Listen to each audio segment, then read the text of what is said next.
A teacher on Jeopardy spoke out after a thriller game against a poet and a movie producer. Did the poet win her second game, or did the teacher get a big paycheck? Joelle McSweeney from South Bend, Indiana, had a one-day total of $17,700 after a runaway game. She returned for Game 2 on November 4 against Aaron Himmel from Long Island, New York, and Joseph Evans from Beltsville, Maryland. Himmel is a stay-at-home dad, but he was also an executive producer on the movie The Brutalist. According to Fandom, he also appeared on Who Wants to Be a Millionaire in 2018, where he won $30,000. McSweeney, a poet, didn't fare too well in the beginning of the game.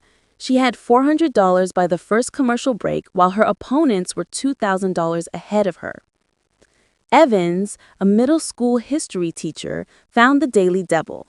He had the lead with $2,800 and wagered $1,000. In the book, the clue read, "Boys in Afghanistan battle to see who can cut the strings of their opponent's toys." What is the kite runner? He answered correctly, moving to $3,800. By the end of the round, Himmel pulled into the lead with $5,600. Evans had $5,400. McSweeney only had $800. In Double Jeopardy, McSweeney found the first daily double on the first clue. She wagered the allotted $2,000 in Not Their Main Musical Instrument. The clue was, Pepe Bomiro plays a mean classical guitar, but is also good on this type, lighter and often with a golpeador, or tap plate.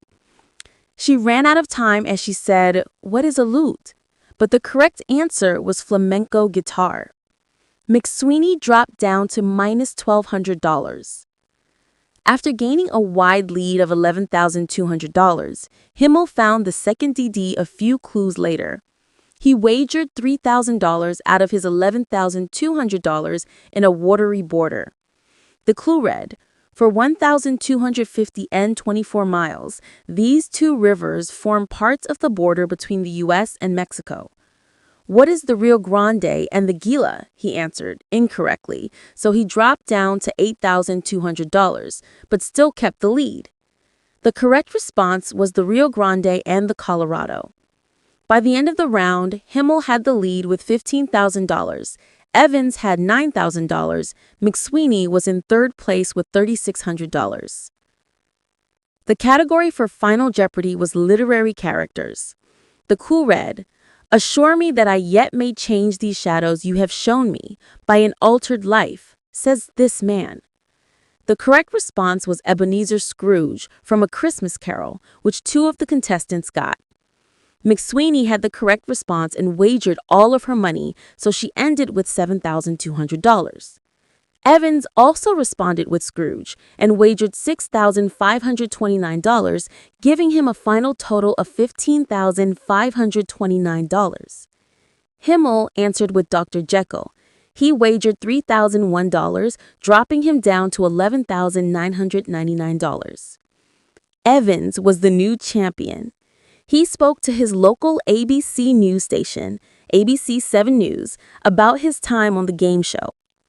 "I think 95% of Jeopardy contestants all watched it when we were growing up, and we all were yelling at the TV the answers, and I just figured it was time. In my middle age, that was time to take the test." The 7th grade global humanities teacher said that he loves his job and is proud to be a nerd. "I like teaching middle school. I don't say exactly how many years I've been teaching, but I tell the kids more than 10, he told the outlet. "I've been blown away by the support, by people asking when I'm going to be on. It really was a dream come true. The other thing about Jeopardy is that you only get on once. You can't come back later or unless they want you back. Like, that's your one shot, so you better enjoy it." And I really did. It's another fan of the masters of the game show Jeopardy.